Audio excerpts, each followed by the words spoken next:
If you're working out right now, especially if you think you're pretty strong, this video might make you uncomfortable. Because I'm about to tell you something almost no gym will ever say. 90% of the strength you're training right now has almost nothing to do with your health, longevity, or your future physical ability. If all you want is size, intensity, and that pump, you can scroll away now. This video is for people who don't want to suddenly fall apart at 50. Have you noticed this?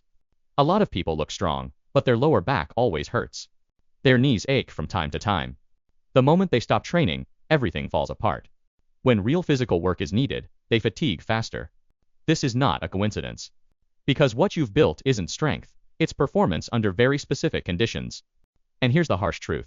Your body won't protect you just because you have big muscles. Let's clarify something first. Strength training is not about making you stronger, at least not the way you think. From the perspective of medicine, aging science, and long-term studies, strength training has only one real purpose: delaying disability. Meaning, can you still get out of bed on your own? Can you stand back up after a fall? Will there be a day when you suddenly feel afraid to move? That's what strength training is really for. The most toxic phrase in fitness is, no pain, no gain. Who does that apply to? Professional athletes and bodybuilders.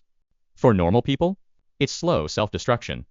Because they have professional recovery, medical support, bodies used as tools for performance.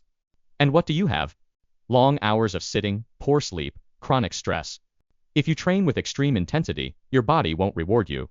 It will trade your future stability for short-term stimulation. Here's something you should remember for life. Real strength is the kind that won't be taken away from you as you age. Not your 1-rep max, the biggest pump, the most brutal workout. But stability, control, repeatability, recoverability. If it can last for decades, that's real strength. Remember this first rule. Any weight you have to grind through is quietly weakening your future body. It doesn't matter if you can finish the rep.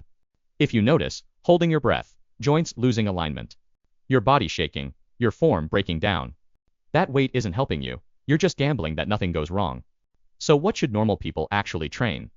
The answer is simple, but almost no one explains it clearly. Foundational strength. In one sentence, the ability to control your body calmly and consistently without strain or desperation. It determines how stable you walk, how safely you lift things, and whether you can save yourself from a fall.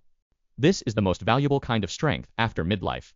If any of these sound like you train to exhaustion every time. You're always dealing with small injuries. Training affects your normal life. Or you stop training, and everything collapses. Be careful, because this means your training has already started working against your health. So, how should you train? Real longevity-focused strength training should feel like effortful but stable. Breathing always under control, movements are quiet and precise. And you know you can come back and do it again. If after training you feel, I can still live normally, you did it right. How do you know if you're getting stronger? Don't look in the mirror, look at these. Daily movements feel easier. You recover faster, you feel more in control of your body. If these are improving, you're already ahead of 90% of people in the gym.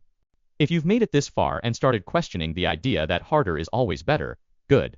That means you're no longer someone who trades their body for stimulation, but someone who takes responsibility for their future. Remember this, muscles are not decoration, they are insurance against disability. While others chase weight, pain, and intensity, you are quietly building a body that will still hold up at 6,070, even 80.